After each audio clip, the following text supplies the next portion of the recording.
Na talagang masakit. Pagka sumakit yung ipin natin, talagang masakit. Mangyak-ngyak ka kahit gaano kalaki yung katawan mo, gaano katapang ka tao.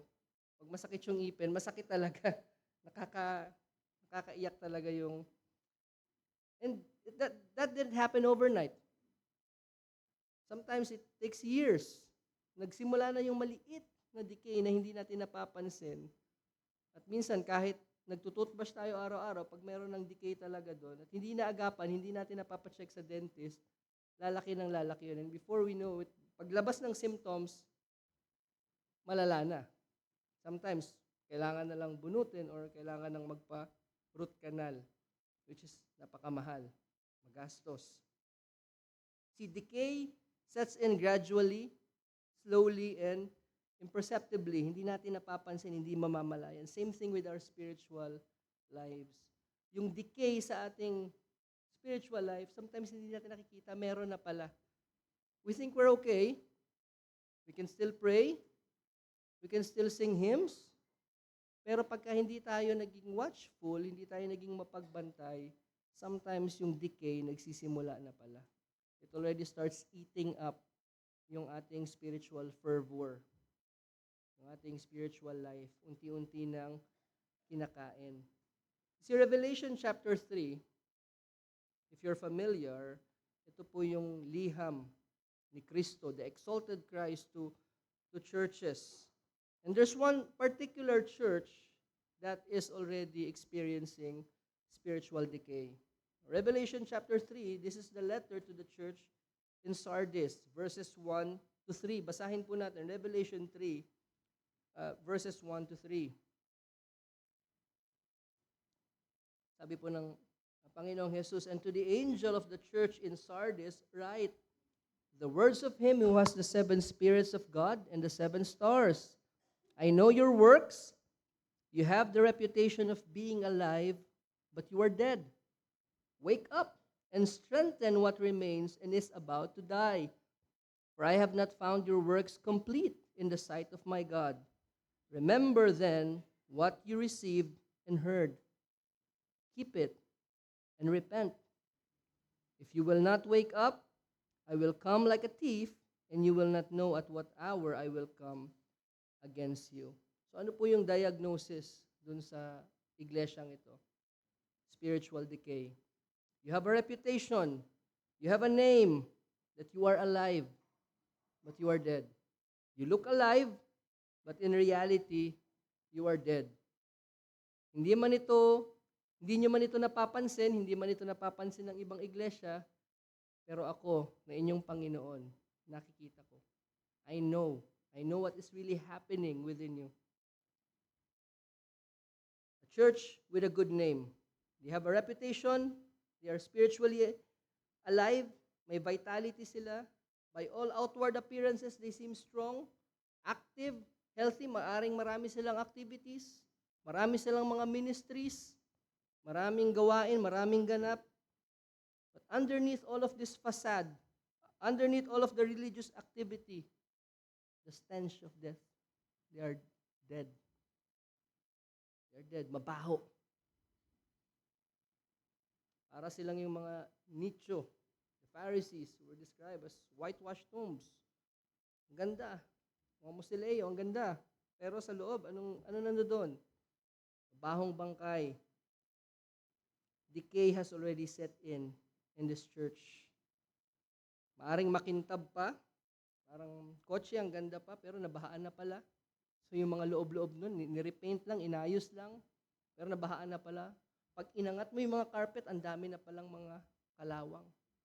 Pero pwedeng i-repaint yun, pwedeng ayusin sa labas yun. At sa hindi marunong tumingin, maaring bilhin niya yung kotse yun, not knowing na, nabahaan na pala. Marami ng mga corrosion na nangyayari doon sa loob ng sasakyan, whether doon sa body or doon sa engine mismo. Unti-unti nang nilalamon ng corrosion, decay. And there are still some good things that remain in this church. But they are about to die.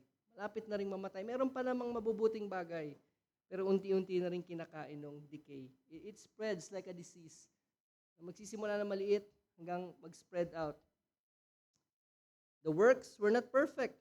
Sabi ng Panginoon, your works are not perfect. They are not complete before me.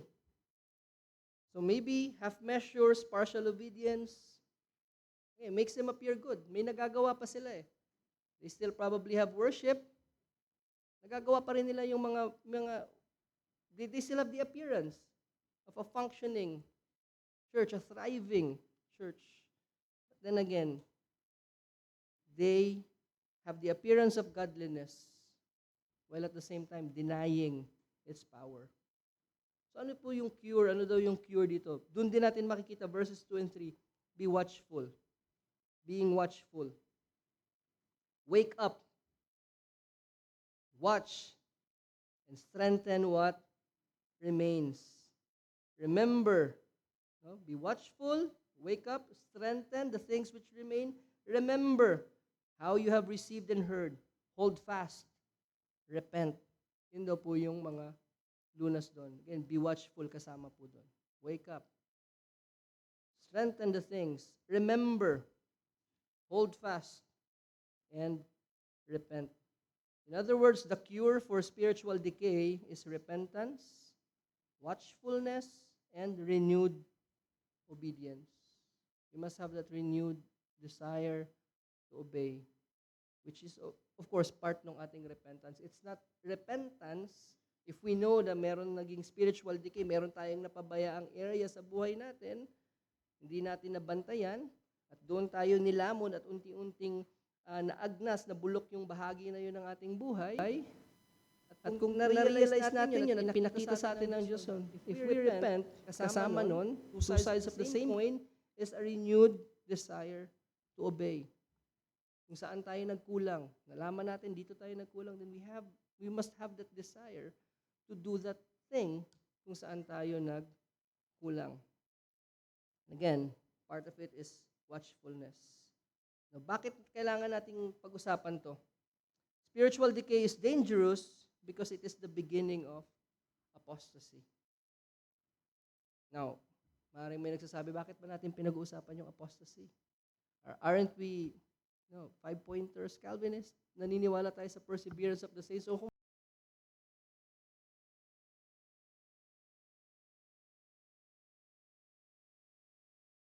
sinasabi ba natin dito na ang totoong mananampalataya ay pwedeng mag-apostatize? O sinasabi ba natin na yung pag-maintain ng ating kaligtasan ay nakabase sa ating ginagawa rather than what Christ has accomplished or what God has promised in His Word? Sinasabi ba natin na pwedeng mawala ang kaligtasan? Of course, ang sagot doon ay hindi. Hindi po yun yung ating sinasabi. Pero why do we even talk about apostasy or apostatizing if we don't believe that a true believer can actually and fully turn away from God and become an apostate? Why do we even discuss these things? Here's the thing. Ang isang totoong mananampalataya, alam niya yung deceitfulness ng kasalanan at ng deceitfulness ng kanyang sariling puso.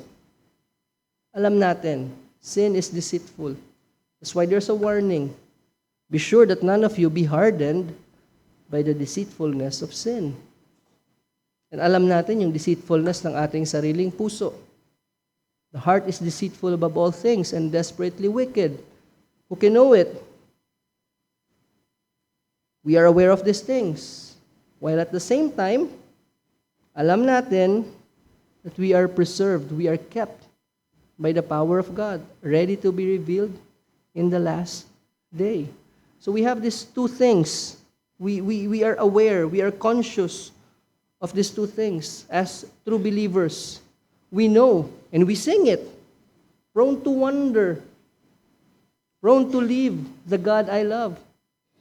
Alam natin yun, kung hindi tayo hahawakan ng Panginoon, if He will not hold us fast, then yung trajectory natin is to go away from our God.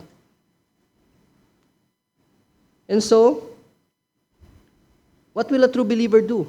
Given these warnings, a true believer will not take these warnings lightly. He will not take these warnings lightly. Hindi natin babasa, maaari ba ako mag-drift away? Hindi, imposible naman eh. Once saved, always saved. Kung ganun yung ating pag-iisip, baka hindi natin talaga alam ang biyaya ng Diyos. While at the same time, we will also hold tightly, we will hold fast to the promises of God's work. At ano yung resulta nito? We are taking these warnings seriously, while at the same time, pinanghahawakan natin yung mga pangako ng Diyos. We are banking our eternity, our souls, on what Christ has done and what God has promised in His Word. Ano yung result nito? We will work out our salvation with fear and trembling. Makikita ngayon sa buhay natin that we do not take this warning lightly, but we also hold fast to the promises of God. And so ang result nun, we work out our salvation with fear and trembling. See, taking these warnings seriously, mas lalong nagiging evident yung gawa ng biyaya sa ating buhay. Whereas kung wala tayong pakialam sa mga warnings na to, meron tayong carnal security, baka ang pinapakita nito ay talagang hindi natin alam yung kaligtasan. So going back to spiritual decay is what C.S. Lewis describes as the safest road to hell. The safest road to hell. Ito sabi niya, the gentle slope, no, uphill pala, hindi mo namamalayan, uphill pala. Soft underfoot, no, hindi rough road. Without sudden turnings, walang biglang likod that will tell you that you are going the wrong direction. Without milestones, without signposts to hell. Wala kang makikita, hindi mo napapansin. Basically, it's like smooth sailing. Kumbaga, chill drive lang. Papunta na palang impyerno.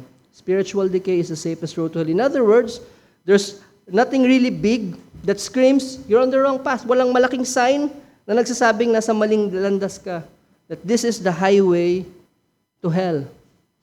That you're on the highway to hell. It seems na nasa tama ka pa ring landas, pero unti-unti na palang palihis, palayo. And what is that path? The path of spiritual decay. Kasi walang evidence agad na meron ng spiritual decay. So, what must our prayer be? Search me, Lord. Try me. Know my thoughts. See if there be any wicked way in me and lead me in the path everlasting. Dapat yun yung ating panalangin. Kasi minsan hindi natin to alam. We may be blindsided. I'm a big fan of saying that as Christians, marami tayong mga blind spots. Marami tayong blind spots sa ating sarili. Maaring nakikita ng ibang mananampalataya, maaring nakikita ng mga mananampalataya na malapit sa atin, maaring asawa natin, mga anak natin. And we ourselves are blinded to it. We have blind spots. Napakadelikado ng blind spots, lalo na sa kotse, sa driving. Minsan nakala mo, pagtingin mo sa side mirror, wala. Yung pala masyadong malapit lang sa'yo. Pagliko mo ngayon, side sweep. So we must be wary because a spiritual decay is actually a blind spot sa ating buhay na hindi natin nababantayan. And again, it can be because of our lack of watchfulness. But here's the comfort. See, yung biyaya ng Panginoon that preserves us, that allows us, that makes us persevere, will prevent us from following this road all the way to hell. But it doesn't mean na hindi tayo pwedeng mapunta dun sa landas ng spiritual decay. Pwede tayong mapunta dun. Just that hindi lang tayo pupunta sa impyerno dahil tayo ay ligtas na. Pero, kung tayo man ay napunta dun sa landas ng spiritual decay, yung pagbalik sa tamang landas, sometimes masakit. It's not without the discipline, the correction of God. Sabi dito nung author, they can get miserably close and usually find the way back costly and painful. It will cost us. Pabalik dun sa tamang landas. So again, balikan natin yung analogy ng tooth decay. Huwag kang mag-toothbrush. Mag-soft drinks ka na mag-soft drinks, kahit Coke Zero pa yan, o ano pa niyang zero sugar. Kumain ka ng cake. Load up on carbs. Don't visit the dentist. Unti-unti yan. No? Week 1, okay ka pa. Week 2, maaaring hindi na masyado. Wala nang kakausap sa'yo.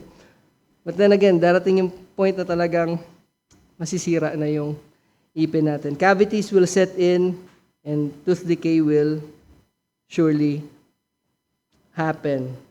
So if we slow down dun sa ating intake ng word, huwag na tayo magbasa ng Bible, maging minimalist tayo sa ating devotion. Let's neglect our prayer life. Dapat siguro kung ganun gagawin natin, magpa-transfer na tayo dun ng membership sa Sardis. Might as well transfer our membership to the church in Sardis if we will do that sa ating spiritual life. If we will neglect, if we will not be watchful, if we will be careless, if we won't even entertain the thought that spiritual decay might be seeping in sa ating mga buhay. 2 symptoms of spiritual decay: going through the motions. It's being mechanical. Go through the motions. Number 2, cherishing a secret sin. We are cherishing a secret sin. Of course, we will not say, oh, I love this sin. Walang matinong pag-iisip na Kristiyano magsasabi, no, mahal na mahal ko tong kasalanan na to. But there will be justification, and of course, may patuloy na paggawa nung bagay na yon. Guilty for a while, pagka nawala na yung guilt, dun ulit. To go through the motions is to read Scripture without applying it to our lives. To sing hymns with little to no love for Jesus. And to utter cold prayers from a heart that is far from God. To cherish secret sin, on the other hand, is to persist in a deliberate pattern of ongoing disobedience, despite the warnings of conscience, the Holy Spirit, and the Word, while pretending to others that everything is okay. So yung conscience natin will prompt us. We can disregard that. The Holy Spirit will convict us. The Word of God will convict and expose us. And we can ignore all of this and pretend that everything's all right. And again, that already is the onset of spiritual decay. And what is the cure? Renewed repentance and faith in Christ. Repentance and faith. Babalik tayo dun sa saan tayo nagsimula. Repentance and faith. Huwag na tayo mag-isip pa ng mga mga means. Bago tayo mag-isip ng mga practical steps, ito muna yung dapat natin gawin. We must first repent and again put our faith in Christ. Hindi tayo masisave ulit pero ito yung ating dapat na gawin kung tayo ay saved. Again, repentance, sabi nga nila, is a lifelong process. We will never stop repenting and believing until we come face to face with our Lord. Pero sabi nga nila, prevention is better than cure. Diba? So what is the prevention? Can anyone make a guess? Watchfulness is a great preventive para sa spiritual decay. Sabi ni John Owen, most of our spiritual decays and barrenness arise from an inordinate admission of other things into our minds. That is what weakens grace in all of its operations. Sabi ni John Owen, madalas ng ating spiritual decay at yung ating pagkatuyot sa spiritual na buhay natin ay dahil sa ating pagpapapasok, unfiltered na pagpapapasok ng maraming bagay sa ating isipan. And that is what weakens grace in all its operations. Kaya humihina yung biyaya sa ating buhay, kung ano-ano yung ating kinakain. So kahit anong gym mo, kahit anong workout mo, exercise mo, kung ang supplements mo chips at soda, hindi ka rin lalakas. But sabi ni John Owen, but when the mind is filled with thoughts of Christ and His glory, when the soul thereon cleaves unto Him with intense affections, they will cast out or not give admittance unto those causes of spiritual weakness and indisposition. Ano sabi niya? Yung kung hindi puno yung isip natin kay Kristo at sa kanyang kaluwalhatian, doon pumapasok yung maraming bagay. But when our mind is filled with the thoughts of Christ and His glory, and our soul cleaves to Him with strong and intense affections, They will cast out. They push away. They push out those other things na nag-occupy sa utak natin, and they will not allow other things to enter. Yun yung nagkukulang sa atin. Kasi yung isip natin, hindi yan pwedeng maging vacuum, laging may pumupuno dyan. So kung hindi si Kristo, hindi yung kaluwalhatian ni Kristo, ano yung pumupuno sa ating isip? Where we are engaged in this duty, sabi ni John Owen, it will stir up every grace unto its due exercise. What that means is when we faithfully practice watchfulness, it awakens and strengthens every grace that God has given us. Anong magiging result nun? This will put us on a vigilant watch and constant conflict. It will put us into a battle mode, a watchful and battle-ready mode against the deceitful workings of sin, against the entrances of temptation, against all the ways and means of surprisals into foolish frames by vain imagination, which are the cause of our decays. We will be guarded. We will guard ourselves from all things that might bring decay or rust doon sa ating buhay. And again, I believe this is one of the problems ng ating generation ngayon.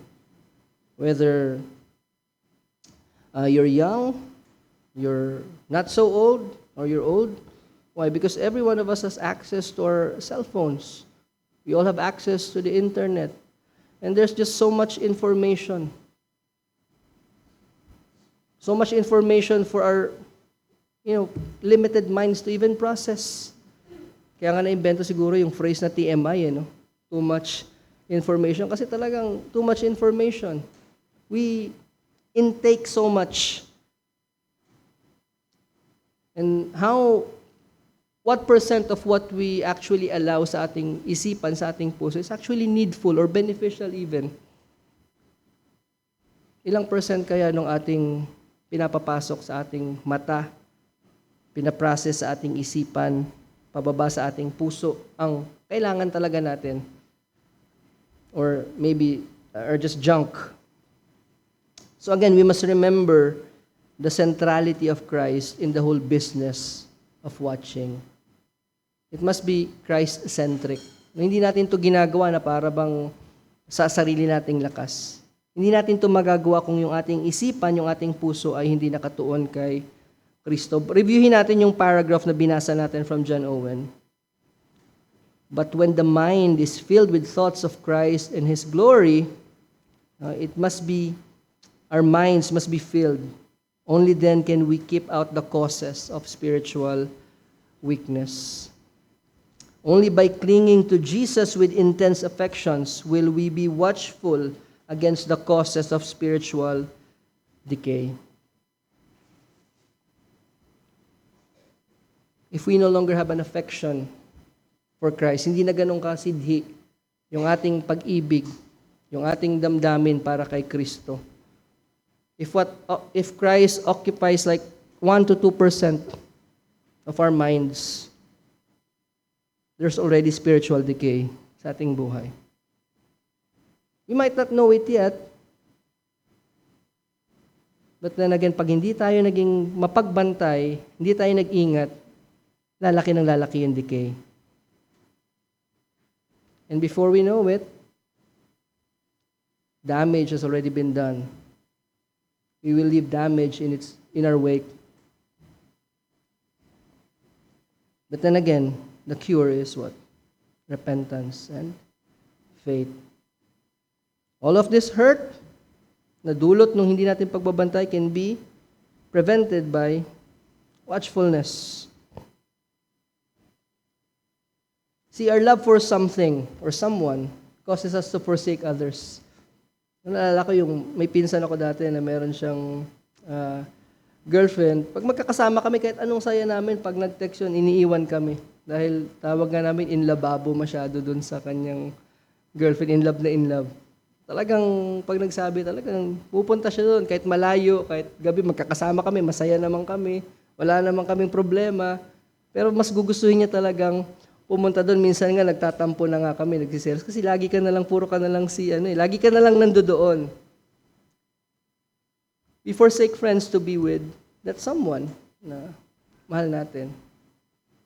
But why do we forsake Christ for lesser things? See, we must always fan that flame ng pagmamahal natin kay Kristo. We must always keep it burning if we are to maintain watchfulness. Kasi pag nanghina na yung ating damdamin, yung ating pag-ibig kay Kristo, then we will drop our guards. Hindi na tayo magiging watchful. Babawasan, hihina, hanggang sa tuluyan na tayong hindi magiging watchful. So maybe many of us here, not maybe, marami sa atin dito ay kasal na for a very long time. And do you still experience yung para bang nag-aalab muli yung ating damdamin pag nakita natin yung mga lumang pictures? Yung mga sinaunang pictures, para bang nai-inlove ka ulit. Tapos bigla ka na lang yayakap, lalapit, tatanungin ka bakit, anong meron? Parang weird. Hindi mo ma-explain kasi na-rekindle ulit yung damdamin, yung affections, no, yung ano mo. See, we must do something on our part kung sa tingin natin para bang nababawasan na yung ningning ni Kristo sa ating buhay. See, reading Christ in the Gospels never fails. Read and see who Christ is in the Gospels. Just read how He loved His people. Read about Christ's compassion to those who are poor and sick and needy. Read about His devotion to the Father. Read about how He died on the cross for sinners. Read how He rose again on the third day. Read about His majesty, His beauty, His glory, His sinless life. Read about all of those things. Let it soak sa buhay mo. Let it soak to your minds. It will never fail. It will reignite yung ating, not just our admiration, but our love for our Lord. Reading Him in Acts, the glorious risen Christ who met Paul on the way to Damascus, who directed His people. Reading Him in the epistles. Never fails.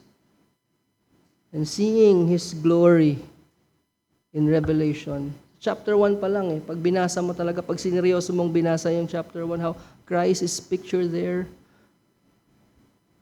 in His risen and exalted glory. How can you not fall on your knees? Maybe not on your knees, but how can your hearts not be captivated by the glory of the Lord Jesus Christ? But if you can just read those verses, how His voice is like the roar of many waters, how He is the Alpha and Omega, the beginning and the end, how He will one day return for His people, He will come down with His people in all His glory. Kung kaya nating basahin yun, para bang wala lang. Hindi natin pwedeng sabihin, wag na nating lokohin yung ating sarili. Nawawala na yung pag-ibig natin sa Panginoon natin. Nawawala na yung paghanga. Again, the path, the way back, is repentance and faith. And of course, seeing the glory of Christ in the Old Testament never fails. How Christ is in every type, in every symbol. Christ is there. From Genesis hanggang dun sa last book, Malachi, from Matthew to Revelation, Christ is there. Christ is there. Seeing glimpses of Him, seeing Him in the Psalms will never fail to reignite yung ating pagmamahal sa Kanya. See, all of our theological learning, if you are into theological books, that's good. But all our theological learning must drive us to more love for Christ. Because if not, rather throw those books away. Throw those books away. Read your Bible. Meditate. Attend church faithfully. Makinig ka sa mensahe ng Panginoon sa iglesia. Rekindle your love for Christ. See, how many churches have become Christless? Yet, theologically, rich. Pero nasan si Kristo? You see, many Reformed Christians, I've noticed, can talk all day about this and that theology, about this complex issue that really benefits no one, doesn't benefit everyone. They can discuss this all day, all night, week long, while their hearts remain cold and far from Christ. How do we know? It comes out dun sa kanilang actions. That Christ really isn't in the center of all of this theological learning. Nothing in my hands I bring. Not my theology, not my confessions, not my fervor, not my zeal. Simply to the cross I cling. See, we owe it all to the one who gave up His life on the cross. We owe it all to the Lord Jesus Christ. Kung ano yung meron tayo, kung ano yung pag-asa na meron tayo, kung ano yung kaligtasan na meron tayo, we owe it all. We owe all our love to the Lord Jesus Christ. So let them speak as if Reformed theology saved them. But let us speak as those who have been saved by the Lord Jesus Christ. It's a good thing to be known for having zeal and a good love for theology. Magandang bagay po yun, na tama yung ating theology. No one can preach rightly kung mali yung theology, kung wala yung foundations, kung wala yung mga foundations, yung mga building blocks. That's well and good. But if Christ cannot be seen in all of that, ang tanong, what good is that? What good is all of that? And this will lead us to the last reason for watchfulness, which I don't think we can discuss right now. But the last reason for watchfulness is a positive one. Kung napansin ninyo, puro negative yung mga reasons na ating diniscuss. But this is a positive one because of the sweetness of fellowship with Christ. Because we don't want to lose that sweetness of fellowship with Christ. We're not talking about losing salvation or losing our union with Christ, but the sweetness of fellowship with Christ.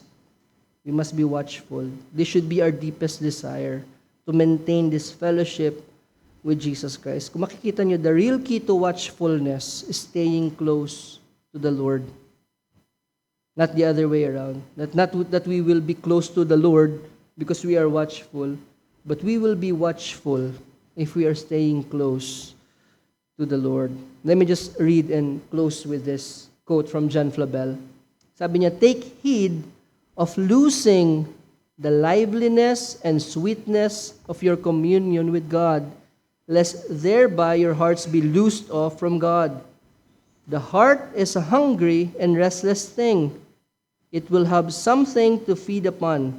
If it enjoys nothing from God, it will hunt for something among the creatures, and there it often loses itself as well as its end.